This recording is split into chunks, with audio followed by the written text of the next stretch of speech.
hope you had a fantastic spring break and ready to get back into the swing of things as it comes to class and kind of digging into this idea of leadership. I want to spend this week thinking about something that I think is something we all interact with in our life, and that's the idea of change. And change is something that is uncomfortable for people, and it's hard to unpack sometimes. And so, I want to spend some time this week in a podcast, kind of talking a little bit about how change happens and why it happens, and maybe some of the barriers and some of the things that you might be able to do to help people move through change a little bit more effectively. So, without further ado, let's jump in and get started. All right. So as we jump in here, I want to start with a quote by John Kotter, who said, "People change what they do less often because they are given an analysis that shifts their thinking, but rather because they are shown a truth that influences their feeling." Now, think about what John Kotter is saying here for a minute. John Kotter is a famous theorist and writer that uh, really broke the idea of change and change levels down. Here's what John's saying: that people don't change because we rationalize it or we give them lots of reasons that it's a good thing, but people change because they're influenced by emotion. That we change when we're moved by feeling and emotion, and not so much by logic. So let's draw that forward as we think about the next few slides. So we need to think about this idea of leadership and management, particularly as it comes to change, because there is the leading of change and then there is the management of change, right? And we tackled this a little bit early in our class in the text, where in the first couple of chapters, our authors broke down these ideas together, but we're going to revisit them here. So let's think about this for a minute. Leadership and management are no doubt separate processes, and when those two things are separated, organizational systems can be fairly resistant to change. And the reason for that is that organizations are made up from individuals, and individuals at times are often fairly resistant to change. Think about that, how that might play out in your own organization. We prefer to have a predictable path. We prefer to know what step is going to happen from 1 to 2 to 3, instead of having an unpredictable way forward. Leadership here, though, is key to aligning systems and is key to aligning indicators of change and pathways to change. What we might suggest is that it takes a combination of both leadership and management skills to successfully navigate any kind of change effort. So, what are the kinds of skills that we might be talking about? Well, our textbook talks about it in terms of like charismatic leadership or transformational leadership. And I want you to reflect on those for a minute. When are times in your own life in which you have been moved to change? What have been the circumstances? What are the skills and the competencies that the leaders that you've worked with have possessed? Those are the kinds of key skills that we're talking about. Well, if these are the kinds of the key skills that we're thinking about, well, what's a particular approach that we might use to change? How could we predict change? Well, there's a formula for that. How about that? Change equals dissatisfaction with the current status quo multiplied by the plan or the model multiplied by the process, right? And when that is greater than resistance, then we're able to predict the amount of change. The D times N times P is a multiplicative function, meaning that it multiplies over in itself over time, right? The degree to which dissatisfaction with the current status quo, the degree in confidence in the path, and the degree in the process must be greater than the resistance to change. Only when it's greater than the resistance to change will we actually see some change. Organizational change, no question about it, is a very systematic process which takes large-scale changes, can take months, if not years, to implement. Think about that from the standpoint of a place like Humana or Yum or even Norwegian Cruise Line or the United States government or our city, right? We know that change must be very systematic in those kinds of organizations, and that really large-scale change can take months to implement. Well, if that's the case, and dissatisfaction with status quo times a plan times a process equals the amount of change, what might be normal responses to change that we can expect to see when we're implementing change within our own organization? Well, there's actually a couple of things that I might draw your attention to from our text. The first is malicious compliance. And this often occurs when followers either ignore or actively sabotage change requests. We've seen this before. You may even know folks who engage in malicious compliance, where they actively sabotage change requests or compliance, right? This takes place when followers do more than just abide by the policies. They are compliant, right? They just do no more than abiding by what's been asked of them, the policies or the procedures regarding the change request. They comply with it, they do nothing else. The third level is cooperation, where followers willingly engage in activities needed to make the change a reality. And then finally, at the very top level, actually it's the bottom level here, but it would be kind of the top of what we might want in terms of positive response to change, where followers embrace change requests as their own and go the extra mile to get work done. That's called commitment. Here, these are the skills that we're talking about. Charismatic and transformational leaders are very adept at getting followers committed to the vision of their future. And it's important to note there. Don't miss on our text where the book talks about charismatic and transformational leaders. And as you reflect back on your own experiences of change, think about those charismatic and transformational leaders that you've worked with or that have been a part of a change effort that you've been involved with and how they've moved you to action. Well, if these are normal responses to change, what can we expect in terms of how change happens within an organization? Well, we've seen a model like this before where there's a small dip in performance.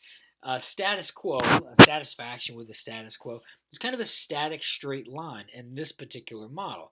And then we implement some change. Think about even in our own life, right? Where we want to implement some change around getting to the gym. And so we've not been going to the gym for a very long time. It's status quo. And then we implement some change.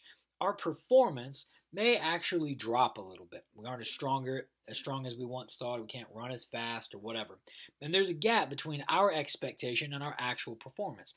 But as we stick with it, those things tend to increase over time. Note the dotted line where expectation is a little outpaced by the actual performance, but note that they're all moving in the same direction. Now think about this as it's applied to an organizational system. So there's a status quo, right, that goes over time. We ask people to change, and there's a bit of a dip in performance. But as we go through more time, right, and that plan gets implemented and the resistance to change goes down, then we can see that performance actually increases over time. That's important to see that because I would want you to know that a dip or a gap in performance is actually something that's actually quite normal. That if you experience that or you're a leader, that dip is something that is actually experienced often and frequently in organizational models. Another way to look at this is reactions to change, right? And how people go through a sense of shock and anger and then rejection and acceptance. Now, look at how emotions might play itself in with time, right? At first, people are kind of shocked about what's going on. They may be a little bit angry, and then there's some rejection about what's happening, and then there's a sense of acceptance where the emotional level evens back out, right? And that this happens at all three levels for top leaders, middle managers, or even individual contributors. Now, Kotter gave us 8 reasons why change efforts either succeed or fail. And I want to overview these with you for just a moment. So, think about everything that we've talked about up to this point, where we've kind of boiled down this idea of change, and we've talked about resistance to change, ways and models in which change might happen. Well, here's what Kotter's suggesting to us about how we get people to move through change, right? First thing is to demonstrate a sense of urgency. And you can actually find this in Kotter's book, Leading Change, which is, if you haven't read, I would really encourage you to take a look at. But the first thing he says is we need to demonstrate a sense of urgency around why change needs to happen. And second, form a strong change coalition, a strong coalition so that people can rally around this. We need to third, envision the future and build a strategy, and then consistently communicate that vision. So look at what we're doing. We're building a sense of urgency, developing a strong coalition, envisioning the future and casting that around building strategy, and then communicating our vision.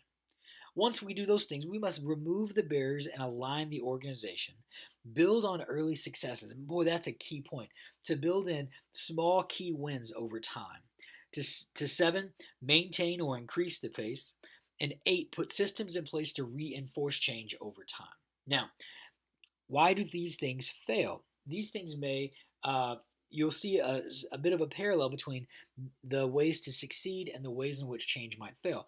The first is to allow too much complacency, to allow just things to go humdrum and status quo. Second, we fail to create a strong change coalition. We underestimate the power of vision and the reason people follow a vision. We undercommunicate the vision. We permit obstacles to block the vision. We fail to create short-term wins. We may declare victory too soon or even neglect to anchor changes in the culture. Now remember what we started with today, that people don't change because we rationalize with them. They change because they're moved to change. If people were changed because we gave them lots of logic, everyone would wear their seatbelt. No one would have any bad eating habits. We would be able to give you facts about how things change. But the truth is that sometimes people don't wear their seatbelts. Sometimes people don't make healthy choices. They choose to smoke or overdrink or to abuse drugs. They choose to do these things, right? We only change those habits when we're moved to change. So perhaps the question is not why not change, but rather why should you change? So we might rephrase the question of why not change, but rather why might we or why should we change over time? So I know that is a lot of information around change, kind of packed into a couple minute podcast video, but hopefully the text is going to help you kind of dig into that a little bit. Change is something we've all experienced in our life. It's something that is pervasive probably for us. We've all undergone some uncomfortable change at some point. And you might reflect a little bit about how those change experiences have been for you and what has moved you to change. As you think about your own leadership and you begin to apply and not cast the idea of leadership, you might think about why would someone follow you through change, or why would somebody do what you recommend, which might be very different from something they're already doing. Change is something that we need to be moved by, that gets us here, not so much here. That we use logic to move us, right? But these two things have to work together. And that's the same way that our text is talking about, that leadership and management must be used together to move change forward. Again, I want to emphasize Kotter's motto. If you're not familiar with this book, I would recommend that you go to your favorite bookstore, grab a cup of coffee, sit down and kind of thumb through it. I find that his principles not only apply to organizational change, but change in my own life and when I'm trying to move other people into other kinds of visions, whether those be community-driven visions or those things be some kind of socially related visions around something that I think is really important. Well, it's been great talking with you a little bit about change today, and I hope this is helpful information. Be on the lookout for a reflection this week that you can take part in. Take care, everybody. Have a great week. Bye-bye.